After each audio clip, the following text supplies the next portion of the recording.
Welcome to Firsts in Fiction, your first stop for learning to write fantastic fiction. I'm your host, Aaron Gansky, author of The Bargain, The Hand of Adonai series, and Firsts in Fiction. Actually, you should describe yourself as the weary Aaron Gansky after football practice. Yes. Well, I didn't run nearly as hard as I made the students run, or actually, I didn't make them run. Our head coach did. But so that's what I have to ask: is it more fun to be the coach or to be the player? It's two different experiences. I really enjoy both. I miss my playing days. I find coaching, I just kind of want to throw on a pair of cleats and get out there. And I actually did that a couple times. So I'll run some routes with them and try and coach them some minutia, if you will. But it's also fun being the coach and being able to kind of work up with the kids one-on-one. So there's something satisfying about that. It's still teaching, it's still teaching, and it's teaching something I love. So it's like asking me which of my children is my favorite. I mean, there's an answer, but I can't legally say it. This is not good, not morally. Yeah. Anyway, so yeah. When I started teaching in college and graduate school, I always found that it's much more fun to give assignments than to fulfill the assignments. Anyway, and I'm Alton Gansky, the co-host, and I write or written novels and novellas and nonfiction books and the occasional bad check. Nicely done. Now, if my attention seems split, it's because I'm trying to monitor the chat room and also host, which is a difficult task. Molly Jo is not with us tonight. She won't be joining us for some time. She contacted me some time ago and is taking a bit of a sabbatical. So we will miss her desperately, probably me more than you. Because I'm going to try and do double duty here. So you'll probably hear Pops talking a lot more in the coming weeks, which I don't know, maybe that's better for everybody, is if they're listening more to you than to me. But we do miss her. And so if something goes without, if I miss a tagging someone in Facebook, that's 100% my fault, not Molly's. So we wish her well and hope that things will continue to go well for her so that she can come back and join us again in a couple of months. So let's see. Reminders, YouTube, go ahead and click that thumbs up button if you would. Helps us out quite a bit. And subscribing. If you are waiting if you just watch us regularly on YouTube, you should be able to click on the bell icon to get notifications of when we upload. YouTube usually goes up before anything else, even before the show notes, even before the audio version. So that's probably the fastest way to get to our podcast. So that bell icon helps out. And then, of course, tell your friends. That helps us out quite a bit. So with that, I think we're ready to get into it. I always constantly feel like I'm forgetting something. Am I forgetting anything? Probably. Okay. I'm just too old to know. So you make me feel so much better. Thank you, Pops. Well, we're continuing our gross anatomy of a novel, and this week we're looking at plot, pacing, and structure, which is a lot to get through, as you might imagine. So we're going to go somewhat quickly here. We don't have a ton in the way of show notes, but I have a feeling that we're going to be drawn down perhaps a rabbit trail here or there, because plot is really hard to break down without talking about other elements of the craft of fiction. So it touches basically every other area of fiction, including character and point of view and things of that nature. So we'll talk about those a little bit as well, and the purpose of plotting and how to handle the plot, how to handle pacing, how to handle the structure, etc. So that's what we're going to be taking a look at tonight. So first, couple definitions. What do we mean when we're talking about plot? So really, this is the course, refers to the course of events in a novel. Specifically also the order in which they happen, which is typically chronologically, but not always. And we'll talk about that a little bit later when we really look at the structure. But this is typically what you hear people say when they say, oh, this book is about, or if you look at the back cover copy of a novel, that's typically talks about the plot. It's what happens. It's the simple question, what happens in this book? So for some books, it's a lot. And for other books, it's not so much. It depends on the quality of the book, I suppose. But again, the point of view that you choose will affect your plot. If you're first person, there's only so many events that you can record. If you're writing in third person omniscient, you can record a lot of events. And so things like point of view affect it, your character, who your character is, the things that your character pays attention to. That's going to affect your plot as well. Have I left anything out, Pops? Nope, I think that's a good summary. All right. Now, pacing is a little bit different. What we're talking about here is how quickly or how slowly the plot actually develops, how rapidly events are happening. Are significant things happening frequently or infrequently? Are your characters falling in love, or are they just simply smelling the flowers? Now, this is not to say that smelling the flowers is bad. If you've been listening often, you've heard me talk about stillness, the idea of stillness and kind of these quiet moments where things are not exploding. Those can be very, very powerful in fiction, especially if they're moving character development forward and things of that nature. So sometimes we do need to step back. This is what pacing is. If you've been running a marathon, at some point you want to slow down at the end, right? And if you're running a race, you want to speed up toward the end, right? So toward the finish line, I suppose it is, and you stop running after the finish line. But the idea is that things intensify as you move forward, but occasionally you do need to stop and rest. Characters kind of fall into that same bill. However, if you're running a race, running a marathon, let's say, and you need a bit of a break, a bit of a breather, if you stop and smell the roses for too long, people aren't going to watch you run anymore because you're no longer running. So if things become stagnant for too long, readers tend to get impatient. However, if things are exploding every 3 pages, well, now the explosions don't really matter anymore because they happen so frequently. You're trying to elevate the tension so much that particular events that you want to be significant no longer feel significant to the reader. I think of comic books, which I love. And, every comic book, somebody dies in this issue. And it's usually like, some weirdo that just pops into the comic that time. Or, when Wolverine died, oh my goodness, Marvel's killing off Wolverine. Well, he's going to be back in a couple of months, right? We've seen so many character deaths and resurrections. It's not as intense anymore. It's been done. So you want to find that right balance to where you're elevating the tension at appropriate times, moving the story forward, but you can have these little lulls of stillness, as Charles Baxter says. I would say as long as you don't have them going for too long. Pops, how do you feel about that? Yeah, I was asked to read somebody's book one time. He was a writer, but he did mostly freelance work, and he was trying to write his first novel. And he had, I think, 3 shootouts, gunfights in the first 5 pages. I mean, separate ones. It wasn't one that just went on for 5 pages. It was in the first 5 pages. There were 3 battles. And I really couldn't get through much of it anymore because it just no longer made sense. It was just one string of disaster after another, and no character development, nothing to root for. And it became one of those books where you start wanting to tell the bad guys where the hero is, so you can get through the thing. So that can really mess things up, and that's where the pacing comes in, which I think we'll talk more about. But it's very important to get the right pacing for the right genre and for the right plot, so they do go together. Absolutely. And now how you piece all these together is what we call structure. And the simplest structure is just a chronological structure. That's first A, then B, then C, then D. And that's just moved forward with time. But there are some more unique and interesting ways to write a novel that are not necessarily chronological. So we'll take a look at that toward the end. But we want to start, it's going to be hard to talk about plot and structure and not acknowledge the 3-act structure. And this is a formula that's been used in countless novels, countless movies. In Hollywood, it's the accepted format. It's what people want to see.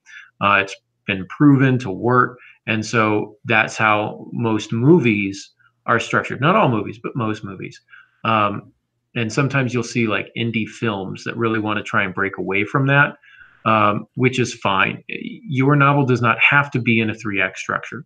And Pops, we could probably debate this point. I've heard you debate it with other people about, how important it is. However, it is not a mandatory requirement. But again, it's a quote unquote rule because it's good and it's been proven to work. And so the 3-act structure, I've got a nice little graphic on the show notes. So look for that tomorrow at aarongansky.com. But just very quickly, and then Pops, I'm going to let you kind of maybe walk us through the 3-act structure, because you're much more knowledgeable in it than I am. You've written far more books. You've really harnessed the structure to its maximum potency, if you will. And so I'll let you be kind of the expert here to talk about it. But Act 1 is really your setup. Act 2 is kind of the escalation of the tension, and Act 3 is kind of that resolution. So there's a lot of, breakdowns of how much of the story should be Act 1, how much should be Act 2, how much should be Act 3. So you've talked about it before, but Pops, can you run us through it again? Sure. The reason I teach new writers that you need to think about doing it this way, especially starting out, is because it works. It will not let you down. There's nothing wrong, as you say, shifting from that, taking a little different approach. I've did one book that was just 2 acts. I did one that I think I did a couple that were 4 acts, but those were a little unusual. And one of the reasons for new writers to do a 3-act structure is it is what acquisitions editors are most used to. So if you throw them something that's out of left field, bearing in mind they're looking for a reason to reject the book because they have to reject so many, they're also looking for the gem, the diamond in the rubble kind of thing. But when you're first starting out, you don't want to give them a reason to say no. So the 3-act structure always works. It will not let you down, but it does not mean that it is always the best way for every story. So you have to make some artistic judgment as time goes on. But if you learn this, then you can do the others as well. So let me run through it. I think most people have perhaps seen the diagram, and these are diagrammed in many different ways. The one that's going to be in the show notes is the most basic one. And you imagine a horizontal line, and we'll talk about when that line shouldn't be horizontal. But right now, just imagine a horizontal line, like a timeline, like what you learned in school. And you're going to divide that into 3 parts, hence the 3 acts, but they're not equal. Act 1, which is the setup, is about 25% of the overall story. Act 2 is about 50%, and Act 3 is the final 25%. Now, we've talked about this from time to time over the years, but I do want to say it because I'm always encountering somebody who either doesn't listen to this or it's new to them. And that is, do not get hung up on the 25%, 50%, 25% pattern. These are guidelines. They are not writ with the finger of God and stone. They're not the 10 Commandments. This is a guideline.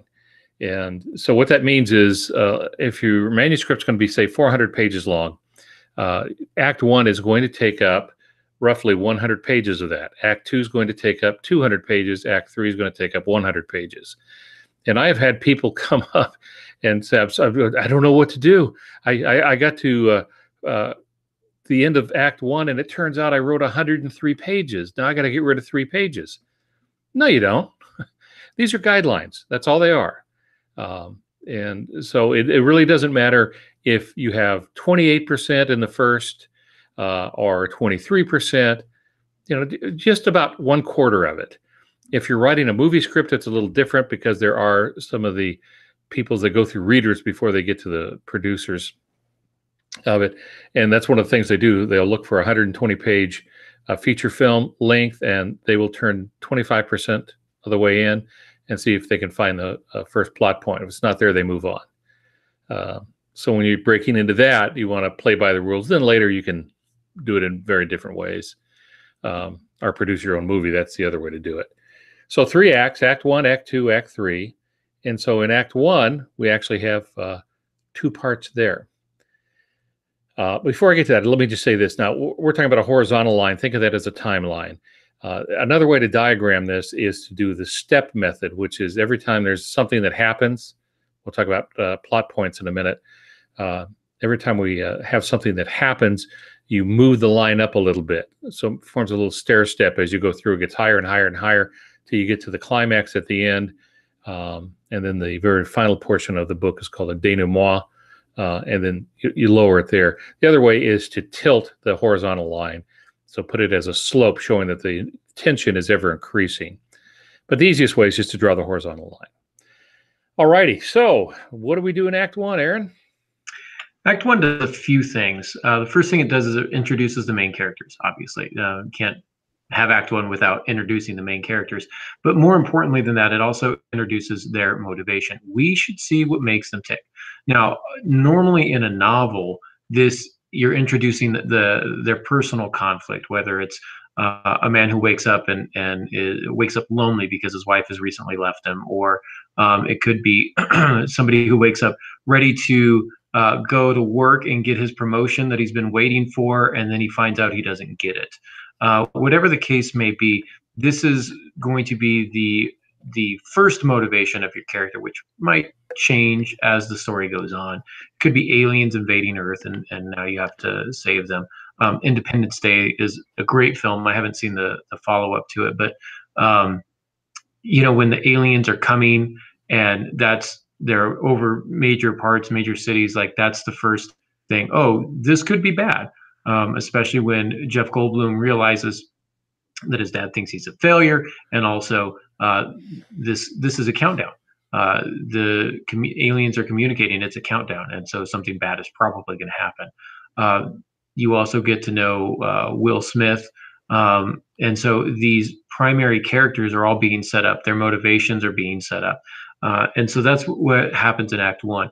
The dramatic premise, again, aliens over New York and Egypt and all these other places. That's the dramatic premise. Aliens are coming. They're going to blow up the world. The inciting incident, which I think would probably be the destruction of many of those cities. This is what sets the plot of the novel in motion. The rest of the film is, how do we beat these aliens? Okay. The character is pulled into the action.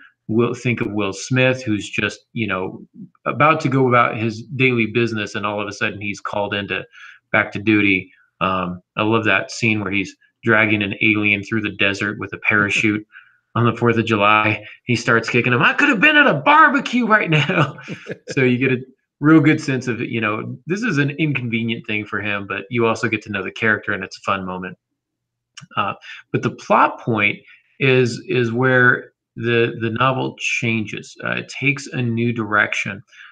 This doesn't have to be the blowing up of cities. It could simply be a decision that a character makes, or the novel going in a new direction. Maybe there's some sort of circumstances that force the character in a new direction.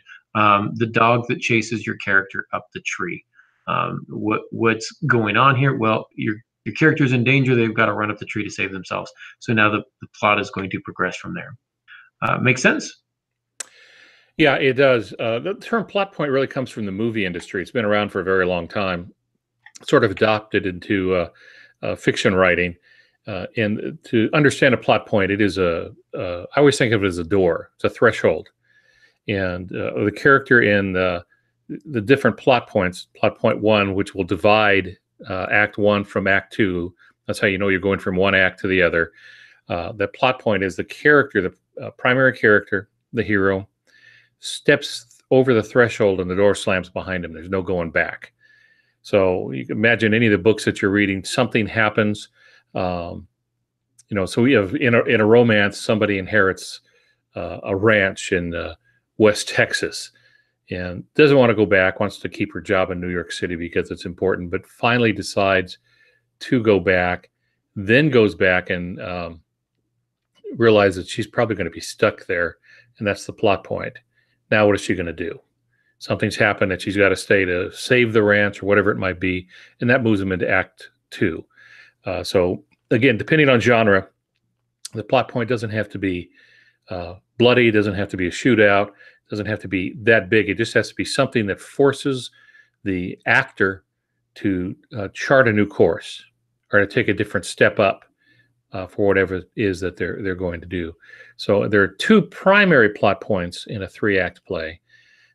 I usually consider the midpoint bump, which we'll talk about in the second act, as a plot point. So in my thinking, there's really 3 of them.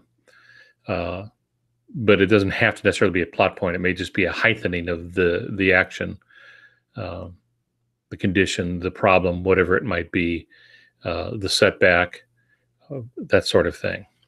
So that's Act One. It's the setup. You start off with just a general beginning. As Aaron said, in Independence Day, we see the Will Smith character. We find out he's a pilot, and we see his wife, and there's a child involved, and there's even a dog. So we know there's some personal connections there. And, when you're a fiction writer, it's, okay, these people are going to be in trouble. Otherwise, they wouldn't introduce them. You get the same thing with the Jeff Goldblum character who's dealing with his dad because he's working in television instead of doing something else. And then, so you have several of these. The President of the United States, he's got an arc that has to be filled out too. So you see those, and then something big happens, as you said. Aliens hover over tall buildings, and you don't know yet if that's good or bad, but you suspect it's going to be bad, and then you find out it is. And that's the first plot point. Now, none of them can go back to the way their life was. The Will Smith character is going to be flying a fighter plane. The president is going to have to try to do his best to save the country and his family in the White House. And Jeff Goldblum is going to be the one that's going to provide many of the answers. But he also has to keep his dad safe. So on and on it goes. Everything is now changed. Which takes us then over the threshold into Act Two. It goes into Act Two. I got you. Yes. And Act Two is where the conflict gets even worse, where you find out that the alien ships that blew up all these different cities are the small ones.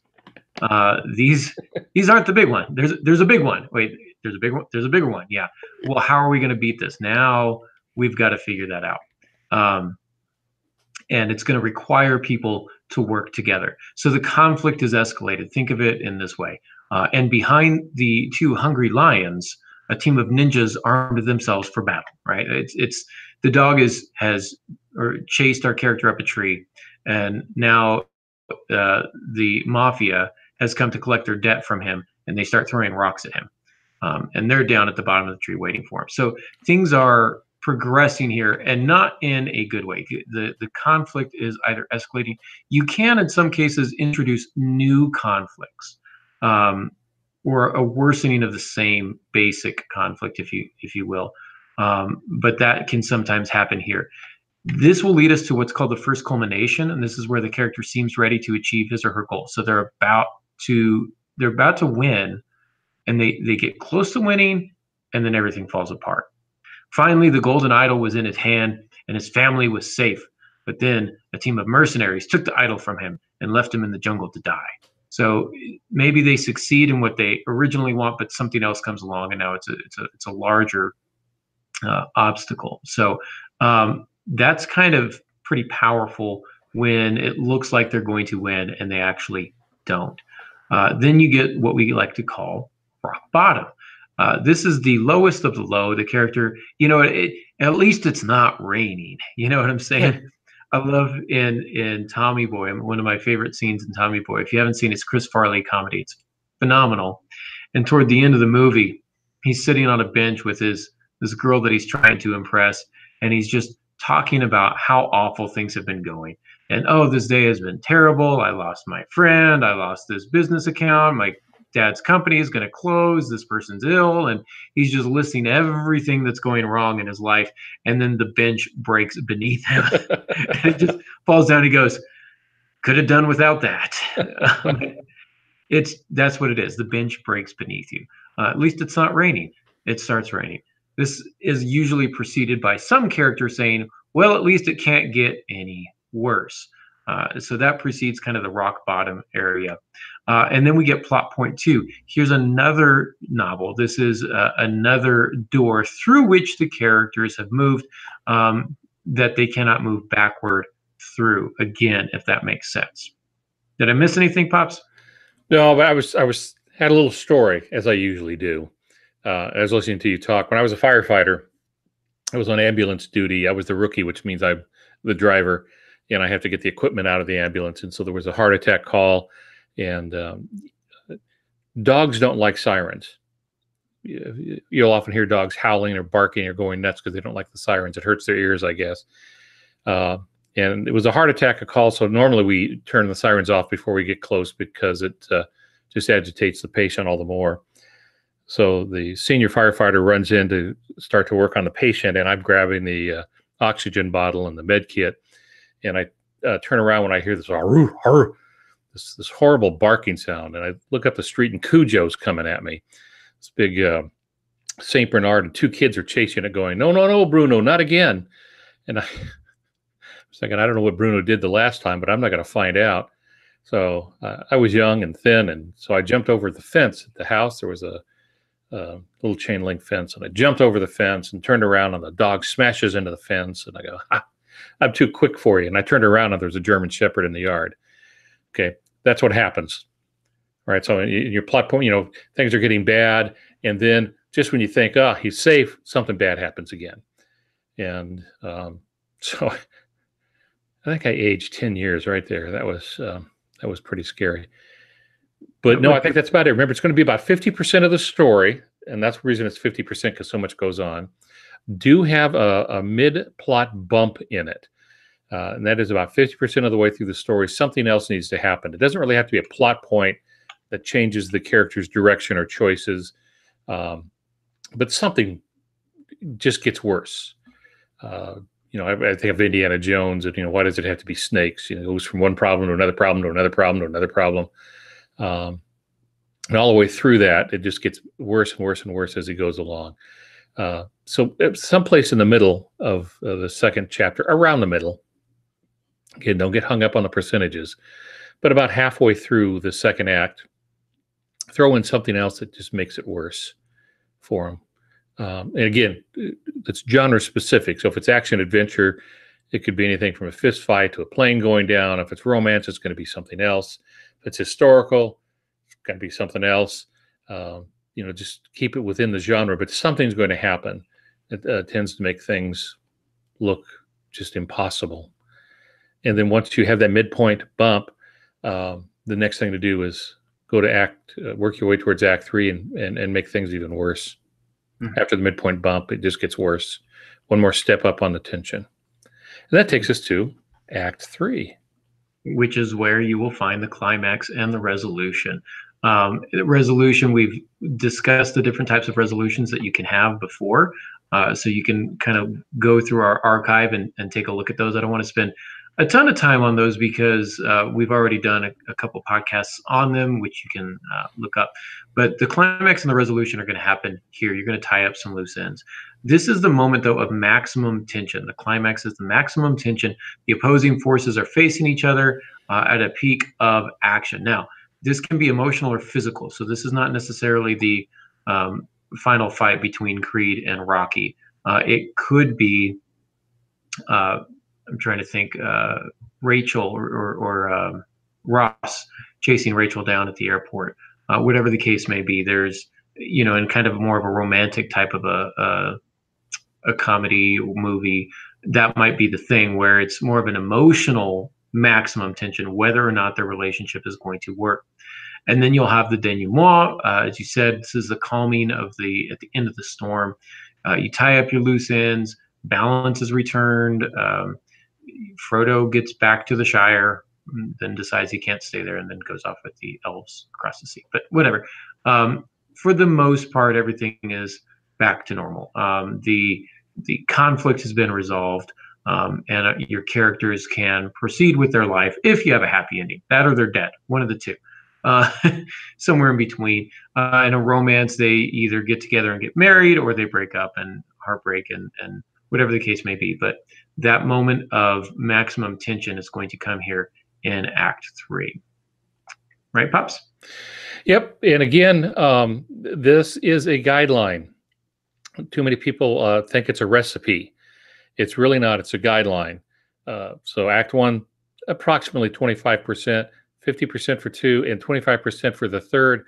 But again, you have some flexibility in that. This is art as well as craft. So, if you need a little more flexibility, that's fine.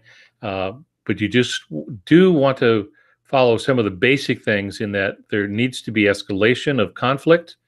regardless of what the genre is. There needs to be an escalation of conflict. There needs to be things that happen that are clearly impact the motivation and the actions of the character till you get to a climax when everything is ultimately resolved, and then you have the happy ever after, if it is happy ever after, denouement, which is just the final portion of a fiction piece. It's the end of the movie where they ride off into the sunset, is the denouement in the old westerns. So there's that little bit, but it is a great guide. The 3-act, it will not let you down. I've seen people who've let it down, but it will not let you down. You can depend on it. And then, once you're in the system and you're doing other things, you might need 4 acts for another book that you do. That's fine. If the editors know you've produced good work in the past, then they're going to be a little more flexible. In fact, in this, I don't think I've ever been asked how many acts are in my novel. They just don't ask. They do know that there's going to be these events and things that are going to happen and about when they're going to happen. But, when I did a 2-act one, I was never asked. When I did a 4-act one, no one ever asked. But it helps keep your mind clear and keeps you on track. So I still promote the 3-act structure, but it's always going to be the story that matters the most. 3-act structure is a tool. It's a pattern. But it is not the end-all, be-all. So you have to use your creativity. That's why you have it. But do think about it. Don't just dismiss it. Yeah, I mean, it's a recipe that you can follow, and it's a good recipe. But don't be afraid to throw in your own unique spices if you want to, or swap out some ingredients here and there. But for the most part, if you follow it, like you say, Pops, you're going to be okay. You're going to be okay. So that kind of wraps up the 3-act structure. Should we move on to pacing? I think so. So we'll talk about pacing, and then we'll talk into different structures of plots, which are kind of fun. So pacing, there are some things to keep in mind. Now, Pops, you were mentioning earlier that the horizontal line that we have on the show notes is not necessarily what you like to use, because you like that horizontal line to be more an indication of the increase of tension, correct? Yeah, more than just a timeline. It's a timeline with ever-increasing conflict or tension. So you can diagram it as a stair step. I've seen it done that way, or just a slope, like an uphill slog that your character has to go through. I think it's a little more representative, but you're adding another dimension to the timeline, and that is it's the conflict over time, the tension over time. Yeah, and that's kind of how I think about it. So I typically will graph for my students the way I think about pacing and plot. And so if you think of the horizontal x-axis as the number of pages, and if you think of the y vertical axis as in the emotional investment of the reader, what I always say is you never start on the horizontal line. You never start at 0, because that's ridiculous. You want to start with some sort of conflict. So you're going to start with some sort of emotional involvement, because your readers are getting to know your character. They are getting to understand what your character is going through, the conflicts that he or she is facing. So you're going to start with an emotional, already a small emotional investment. So you're going to start somewhere above that horizontal line. But as you move toward the positive side, as you move through the number of pages, that line is going to slope up. And it should be a pretty decent slope up. It depends on how long your novel is. It depends on if you're doing like a slow burn romance, or if you're doing kind of a thriller, kind of a Dean Koontz type thriller. Some of these like thriller horror novels kind of start there, and then here's the monster, and it's slaughtering people, and there's blood and there's gore, and the emotional investment of the reader is going up pretty quickly. We talked about if you have too many bodies on the floor, if you have too many explosions, what happens is that will level out, because now with each explosion, the preceding explosions are less important, and so it becomes less impactful. And so what happens is the reader becomes more emotionally stagnant toward your book. You've got to change something in the plot to increase that emotional tension. So for me, again, a short story is just going to be almost just straight up, just 45-degree angle, just straight up. And then it's going to have a little tail there at the end where it's going to drop off, where you're going to kind of do the resolution. But in terms of the number of pages, I'm not thinking 25, 50, 25 for a 3-act structure. In a short story, it's going to be something like Act 1 is like, 5%, and then you've got 90% rising action and 5% denouement, whatever the case may be. You want to get right into it, you want to keep it going, and you want to resolve it somewhat quickly at the end. In some cases, with an open resolution, you don't even have the denouement. You just leave it at that climax. That can work for short stories. It doesn't always work for novels, because if I'm investing enough time to read a 350-page, 400-page novel, I'm going to expect some kind of resolution. Now, you're not under no obligation as an author to provide one, but if you want to get published, you probably should, because that's what readers expect. They want some sort of resolution, some sort of bow at the end. So when we think of pacing, we want to find that balance between multiple explosions and stopping to smell the flowers. Many of you guys know I was a musician for a number of years, and so I think of a good plot as almost like a song. There should be some crescendos and some decrescendos. There should be some intensification. We're playing more forcefully. We're playing a little more loudly. If we're in the rock band, we're hitting the distortion on the guitar, whatever the case may be. And then maybe we pull it back to just an acoustic bridge or something like that, where we kind of pull the music back and we kind of have a more quiet moment. Well, that's going to affect the listener. In the same way, your pacing should follow kind of like this ebb and this flow. It should be natural moments of heightened action and emotion, but also put in those moments of stillness.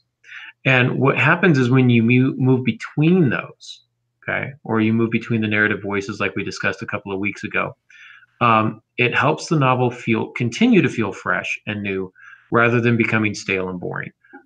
Again, all the explosions no longer matter. But if you interpose in between there, perhaps a romance or a quiet evening at home with the family, or just even a moment to stop and smell the roses, we get to know the characters a little bit more. We get into their minds a little bit more. What happens is our emotional investment is not necessarily the tension of what's going to go wrong, but this is what they're working toward. This is the love that they're working toward, the relationship that they're trying to rebuild, the hope that is resting just beyond their reach, whatever that looks like. Does that all make sense? Yeah, it does. And pacing is very important. Just like we vary things in the outline, as you mentioned, varying the pacing helps. You want that ebb and flow. You want the fast move. You want the slow.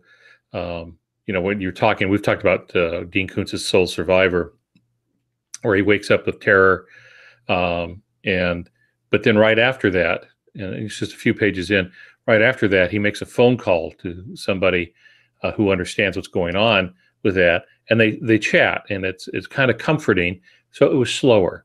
I mean, he's not hurting any less, but he's not as terrified as he was. So that pacing works, that up, that down. If you'll analyze movies and stuff, you'll see that going on.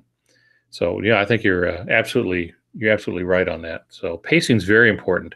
Now, again, you get to work on this, I think, in two ways. I've been in the graduate class I was teaching, I was trying to improve their writing a little bit. And I was telling them, when you write your paper, you're doing two things here. The first thing you're going to do is you're just going to do a rough draft. Rough draft is for you. You're the only reader. No one else is going to see it. Get it out on the paper. Vomit on the page, as they say. You get that out. The second part is you go and add. So I'm thinking of Angie Hunt, for example, who writes very quickly in the beginning, and she knows when she gets into the book, she's got 75% of a novel. She's going to be doing some serious work after that. But it's a different kind of work, and that's where a lot of the fun is. So there she can go and adjust pacing. So if the pacing's not working for you at some point, you think, I need to slow this down, but I don't know how, just make a note to yourself, slow the pacing down a little bit here, and then move on to the next thing. Then when you come back to do the real write, where the rewrite, where the real writing takes place, you'll see that again, and you'll maybe by the time already have an idea what you're going to do. Yeah, and I think those moments of stillness that we talk about need to be relevant to the character.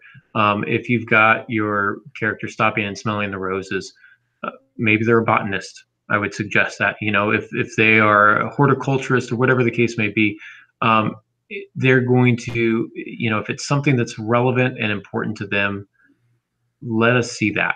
If they're an elderly lady that likes to do needlepoint, let them finish the, crocheting. I know needlepoint and crochet are different. I'm working here, guys. Help me. But they finish crocheting the blanket for their new grandchild or their great grandchild or whatever the case may be. Give them a little bit of a win. They don't have to save the world, but maybe they save the princess, or they save a princess, and she says, "Our princess is in another castle." It was a Mario joke. You save Toad thinking you're saving the princess. Yeah. Okay. Yeah. All right. Well, let's move on. So that's pacing. Chronological plot, and we're doing okay on time, but we'll kind of go through these quickly. Chronological plot. So what we're talking about here is the order of events. Chronological plot is simply, it's the easiest one. It's the most common one. The story is told in chronological order. You begin at the beginning, and then you tell the middle of the story, and then you tell the end of the story. Okay. I mean, it's not that difficult. If we are assigning letters to represent scenes, this might be A, B, C, D, E, F, G. Be the most natural order of events.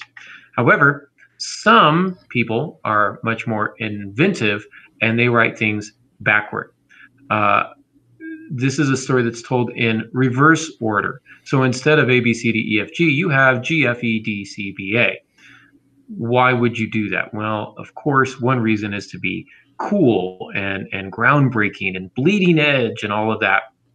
But if that is your only reason for choosing the structure, then something's wrong. Memento is a movie that's done this way. Excuse me. Believe it's rated R, so probably a bit of a content warning there. Excuse me. But it's told from the perspective of a person who has like short-term memory loss. So every morning they wake up, they have a note that they've written to themselves at the end of the previous day. And then he spends that entire day trying to determine what this note meant. And so it's told, it actually starts, the beginning is a Polaroid picture undeveloping and going back into the undeveloped film state and into the Polaroid camera. So it is like you hit reverse. If you watched that opening scene and rewind, it would be a Polaroid picture developing. So right there, it's a visual cue that things are not going to be normal. And then it's told, to simplify it, it's the first half of the movie, or the first scene of the movie is Saturday, and then it jumps back to Friday, and then it jumps back to Thursday, and then it jumps back to Wednesday. Now, each of those days are told chronologically, with him beginning with waking up and going through the day. He wakes up, he sees the note that he left for himself, and then he tries to figure it out. Why is that interesting? It's interesting because it allows the watcher, the viewer in this case, to embark on the same journey as the character, the same journey of discovery, but they're doing it backward and they're putting all the pieces together. And so they see the end, and the question is not what's going to happen. The question is, how did this happen? What events led up to this point, if that makes sense? And you get it a little piece at a time. Currents is a short story. It's a flash fiction by Hannah Bottomy. Really, really good. And I think the opening line is something like, Gary drank single malt on a darkened patio that night, or something like that. He drank alone. So, okay, well, here's somebody drinking alone in the dark. Something is clearly wrong. And then it moves backward to the grandmother tucking the girls into bed, saying, I want you to go swimming again first thing tomorrow. Can't have two seals like you afraid of the water. Something like that. Well, the question is, how did we get to this point? And as you go through the story, pieces start falling into place. You understand what's happening. And when you get to the end, a bit of some spoiler alerts here. There was a boy who drowned. When you get to the end, the final line is, before that, It was a simple summer's day. Now, if you start a story with, it was a simple summer's day, nobody cares. We're tuned out. Like, that is so uninteresting. But when you end on that line, after we've seen everything that we've seen, it has a very ironic kind of a punch to it. Additionally, we are we like to think chronologically. We don't think chronologically, but we like to think of things in terms of chronology. When we're learning history, we like to know dates. What happened first, what happened second, what happened third, cause and effect. Logically speaking, we like to put things in chronological order because it's easier for us to understand. So writing in a backward chronology almost forces us to reread it or to rethink it in chronological order. So we go back to the word. It's hard to watch Memento one time because when you get to the end, you go, wait, I want to see that again. I want to see if I've missed anything. Currents, you get to the end. What do you want to do? You want to read it backward. But even if you don't, your mind will kind of reassemble the parts of the story into a chronological order. It's a way of allowing the story to live on and breathe on even beyond the pages. Does that make sense? Yeah, it does. Okay. So a slight variation of that, and these are all things that you can try. My classroom lights are on a timer, and if I don't move often, they go off. So I'll just be in the dark. We'll tell ghost stories and spooky. The lights are shining on my face here. I feel like I'm around a campfire or something. So if you're watching the YouTube and it just got dark, that's not you, that's me. I apologize. So a slight variation of that is to begin with the end.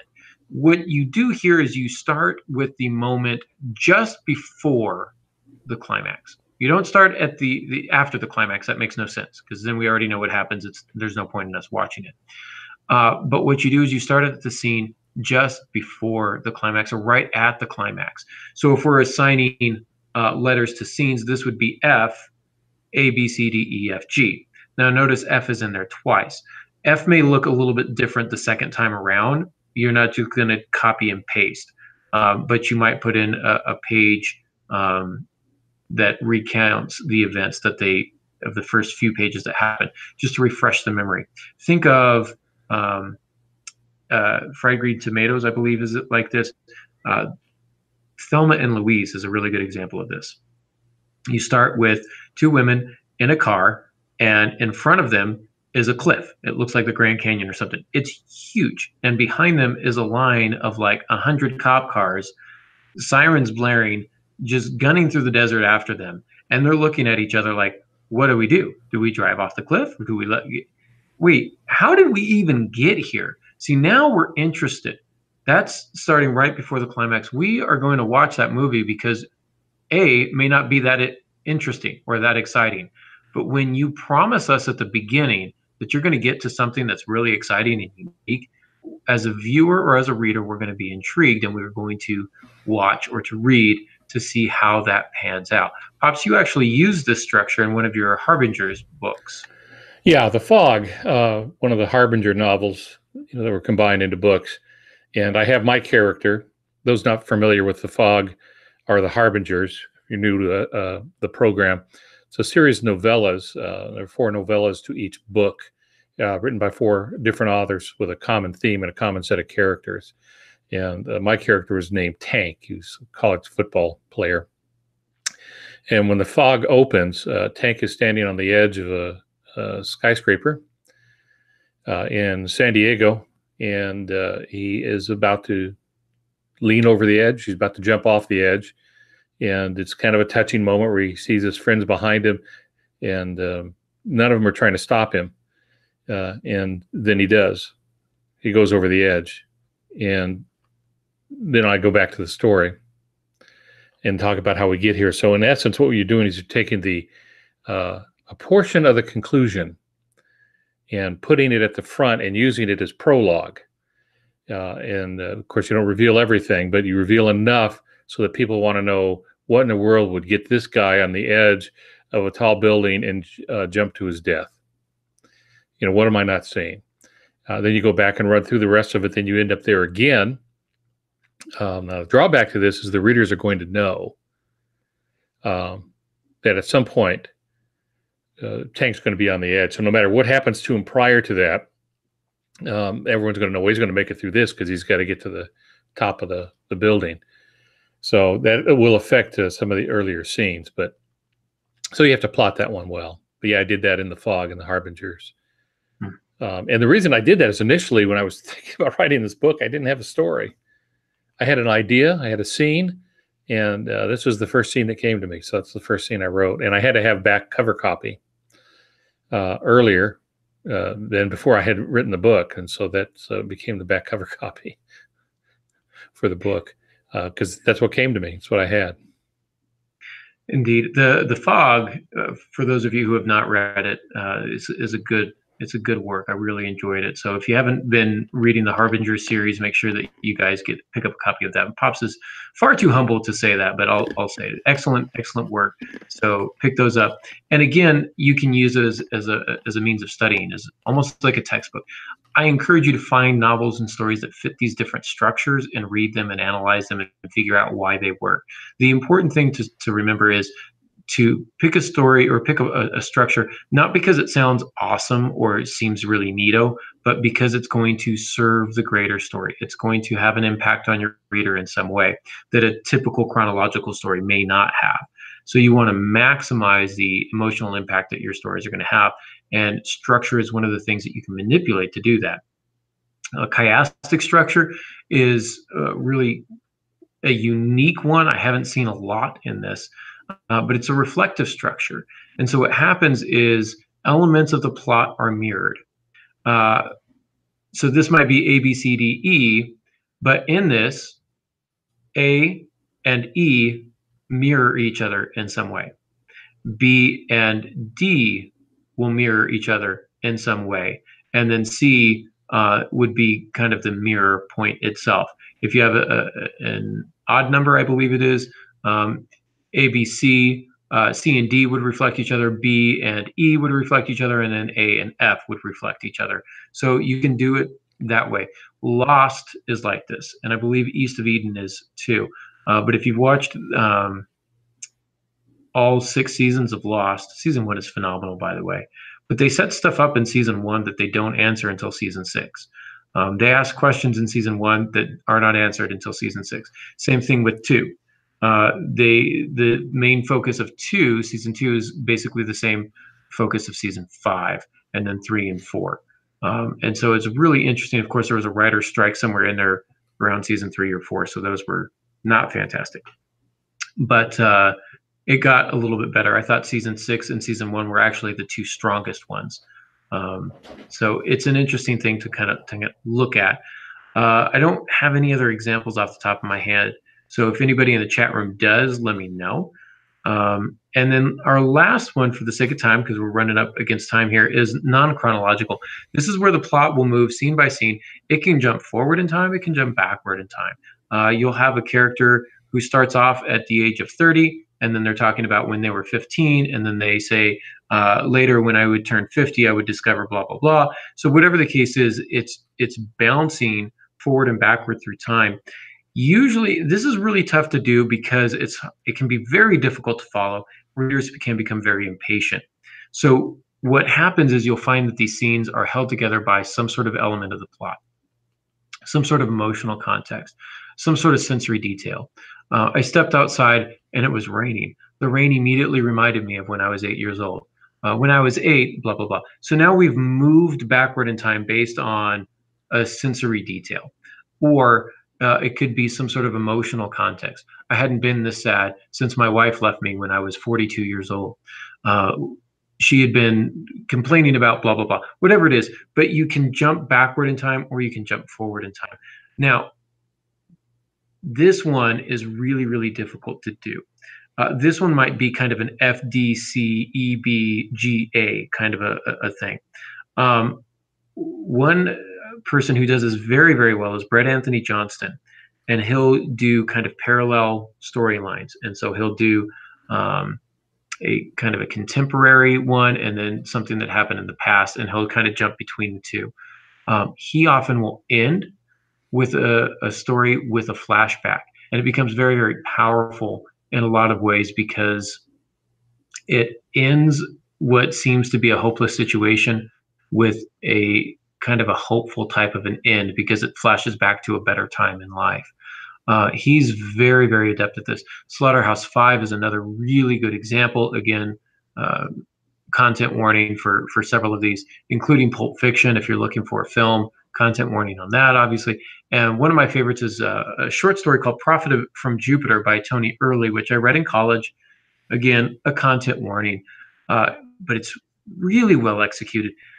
That one, if you really want to find a short story to analyze on how to do this properly and how to do it well, Tony Early, The Prophet from Jupiter, will move between 3 or 4 different time periods in a single paragraph, and somehow you are never confused as a reader. It's really remarkable.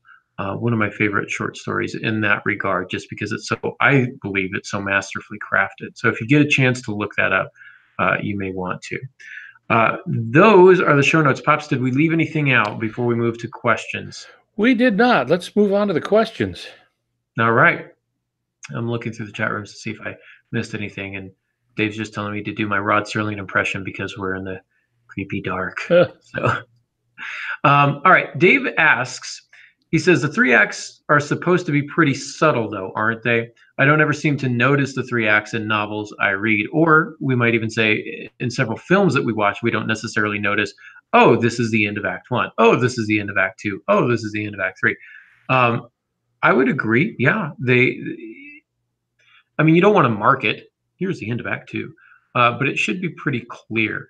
If you're an astute observer, especially of films, because it's used in films so much, you'll be able to tell, okay, well, we're about 30 minutes into the film. We're probably going to be hitting the end of Act 1, or whatever the case may be, whatever that breaks down to. Pops, what's your response to that? Well, it should be subtle if you're doing your job. You don't want to knock the reader out of the story for any reason. So there just should be, ideally, if it's a horror, there ought to be a gasp at the plot point as you move into 2, or this is going to be impossible to get out of. If it's a romance, boy, that relationship went downhill quick. Whatever it might be, plot point 2. So you don't want it to be obvious. You want it to be subtle. And the only people who should notice it are writers. Mm-hmm. Because, we study what we read. So we should be the only ones going, there's plot point 1, and go on from there. Yeah. And again, it's good to analyze, but again, it's also not the end all be all. So very useful, though. And if you get good at it, it becomes second nature. Dave also wants to know, he says, oh, Henry's short stories have that twist at the end. Is that a format where he focuses on the denouement? Possibly, but I think that if you have a good twist ending, not the ones that are completely unpredictable just because they're unpredictable. Just twist endings for the sake of twist endings, I think, are really, really bad and should be avoided. If the twist comes out somewhat naturally and you're building toward it throughout the work, then I think it's okay. Are you focusing on the denouement? Possibly. Sixth Sense, they were focusing on the denouement, but they set it up properly. It felt like a twist ending, but it wasn't actually a twist ending, if that makes sense. So some of a genre, the twist ending. Jeffrey Archer, who used to be a member of Parliament, he wrote Not a Penny More, Not a Penny Less. A lot of fun, great story. Interestingly enough, he wrote it and it's based on how he had been hoodwinked and he lost everything, and so he wrote a novel about it. But he did a series of short stories, and they all have a twist ending. And the name of the compilation is A Twist in the Tale, T-A-L-E, tale. Right. Twist in the Tale. So yeah, it's a form of literature. Mm-hmm. Yeah, and it is that you can still have a twist ending that it's still arranged chronologically. Most twist endings are arranged chronologically because that's the best formula for it. If you told it out of order, it wouldn't make as much sense. Even Sixth Sense, there was no true. Well, there were some flashbacks at the end, but that was visually done to tell the audience, we didn't lie to you. because I remember seeing it, Pops. I don't know if you saw it in the theater. I did, and I remember thinking, no, you lied to me because he was talking to people. But it goes back and it flashes to every moment that you think that you had assumed that he was alive, and it shows you that he truly wasn't, and you just go, oh, how did I didn't see that. And so it's kind of a unique thing, and it's done in such a way that Bruce Willis's character is remembering that he's flashing back. And if you recall the film, the ending, you recall how it ends? It ends on the videotape of their wedding. And that's kind of the final image. So it's a way of kind of flashing back without actually flashing back. So I saw that movie and I was very angry at myself because I normally can predict the ending of any movie. mm-hmm, And I got snowed from the beginning. Hook, line, and mm-hmm, sinker, man. They just reeled me in. mm-hmm. So It it was was obvious at the end, but then, well, I didn't see oh, that coming. oh yeah, they definitely led you to believe one thing and to make assumptions, and we do. So now people say, "Oh, I wasn't fooled." That's because you knew the twist before you went to see the movie. So shut your face. Those don't count. Not that I'm bitter or anything. So there's that. Dave also wants to know, since publishers seem to hate flashbacks, chronological order is pretty much a given, right? No, depends on the editor, and it depends on how well it's done. I would say most editors don't like flashbacks because they're not done well. They're forced in, they're with a crowbar, and it's sometimes a sign of a lazy writer. They didn't know how else to get this information across, or a writer that lacks the proper confidence because they feel they have to explain everything to the reader. Well, the reader won't understand if I don't show them exactly what happened 14 years ago. So I'm going to go back in time and do. You don't have to do that. If you can, and you do, it should be because it's going to serve the story in some way, and it should be put in there appropriately, not just randomly shoehorned in. I think if you establish early on the type of structure that you're working with, it goes a lot more smoothly. Pops, I'm going to use your A Ship Possessed as an example. Two different timelines. Mm-hmm. I believe both move chronologically, Mm-hmm. according to their own timelines. But one chapter is going to be 1996, and the next chapter is going to be 1942, or something of that sort. Is that how you kind of worked it? Yeah, I call it a DNA structure where you have two different timelines, but they wind around each other. They're connected. Imagine a DNA molecule that gets narrow at the top where they finally meet. And so that's basically what it was. Mm-hmm. Yeah. And so, again, that's a non-chronological plot, strictly speaking. But it is a little more structured than say, The Prophet from Jupiter, which just jumps all over the place. And again, The Prophet from Jupiter was published, and it's a very well respected short story. So it depends on what you're looking for. Typically, some of these the stranger structures, you'll see a lot more done in the literary circles than necessarily in the commercial industry. And the commercial industry is really focused on selling books, and so they like to stick as close to the formula as possible. This book has sold millions, let's do what they do. This book has sold millions, let's do what they do. If you break out of that a little bit, maybe there's some commercial publishers who would not be interested, but there's going to be a handful or more of more literary type publishers, using my air quotes here, that would be interested in something like that. I would also say, and maybe I'm a bit of a snob, but if I'm writing a non-chronological novel, I'm probably not going to submit it to editors who don't like non-chronological stories. It's not for them. I'm not writing it for them or for their market. I'm writing it because it's what's best for the story, and I'm going to find the best home for that. I truly believe that publishing should be, your responsibility as an author is to the work that you're producing, not to whether or not it's going to be published by a particular house.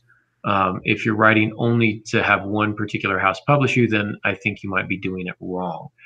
You're going to try and create something that is disingenuous. It's not going to have your emotional connection to it because you're simply trying to tell a story that they want to hear. Well, sometimes though, if you sign a multi-book contract, which usually a publisher will do because they want to get more out of you at the lower uh, advance rate. Wait, that sounds cynical. Anyway, like if you do a 3-book contract and they have some requirements, those other 2 books are going to have to comply. So in that case, you might want to do something a little different, but you're not going to get to because there's some reason the publisher won't do that. Yeah, I will. When I was doing the Citron review, I actually took a piece that the other editors wanted, and I did not. I was actually pretty opposed to it, but they all loved it, and so they said we got to publish it. And I said, well, I want to work with this guy, and so I worked with him and actually suggested a different structure. I actually suggested he write it in backward chronology because it was a really slow beginning, and it took a while to kind of get up to its speed. And so he, to his credit, he's a professional, by the way. I've told the story before, but he's a professional flash fiction writer. He's published several flash fiction books. And to his credit, he was, I guess, humble enough to accept my critique of it. And he did it. And he said, you know what, I actually like this better. And so that's what we ended up publishing because it worked better for the story. And he hadn't really thought of it in that particular terms. But it was a great work, and that structure just seemed to fit better for him. So not all editors are anti-flashbacks. And then lastly, because we are over on time here, Dave says, how about that old film noir movie DOA? A guy goes into a police station and says he's dying, he's been poisoned, and they have to find his killer. Is that a backward plot? I haven't seen it, but I assume that the plot moves forward from there. That would be more of the inciting incident, I would say, in Act 1. And then it probably moves chronologically forward from there, where they are interviewing suspects and et cetera. Now, I haven't seen it, so it's possible that there's a bunch of flashbacks in the telling of the story. Pops, I don't remember. I think I saw it a long time ago, but I think what that is a case where the present time he comes in and says, "I'm dying. I've been murdered, and I've been poisoned." And then they go back in time, and he tells the story of how he got to that point. Okay. So in essence, a big chunk of it is a flashback. But it's really just him, first person, recounting the story. Right. I may have the wrong movie, but I think that might be it. If that's the case, it really depends on if it jumps back to, if we start on, Saturday, him saying I've been poisoned, and you jump back to Sunday and tell the story of the week, Sunday, Monday, Tuesday, Wednesday, that's going to be your F, A, B, C, D, E, F, G. That you're ending first. But if it actually moves backward, from Saturday to Friday to Thursday to Wednesday, then that would be more of a backward type structure. So I hope that answered your question. Dave is yelling at me because DOA is on YouTube. So he's not yelling at me. He just recommended it. But that's all the time we have. So, Pops, you have anything before we sign off? No, I don't think I do. All right. Well, come back in 2 weeks. We'll have another great episode for you. We need to figure out exactly what episode that's going to be. I think I have dialogue down. I have dialogue down, but we may call a bit of an audible because I think we've got a special guest on deck. I just have to double check I'm going to leave you in curiosity, by the way. I'm not going to leave us in suspenders. The suspenders. There you go. I'm going to leave you in suspenders. Yeah. So come back in a couple of weeks, August 21st. No, you know what? That should be dialogue because I think she's coming on in September. So anyhow, it's going to be great no matter what it is in 2 weeks. In the meantime, if you're looking for Molly because you missed her here tonight, you can find her at frankly-my-dear-mojo.com. You can find Pops at altongansky.com, and you can find me at aarongansky.com. So thank you so much for all our listeners and all our chatters. And until next time, good writing.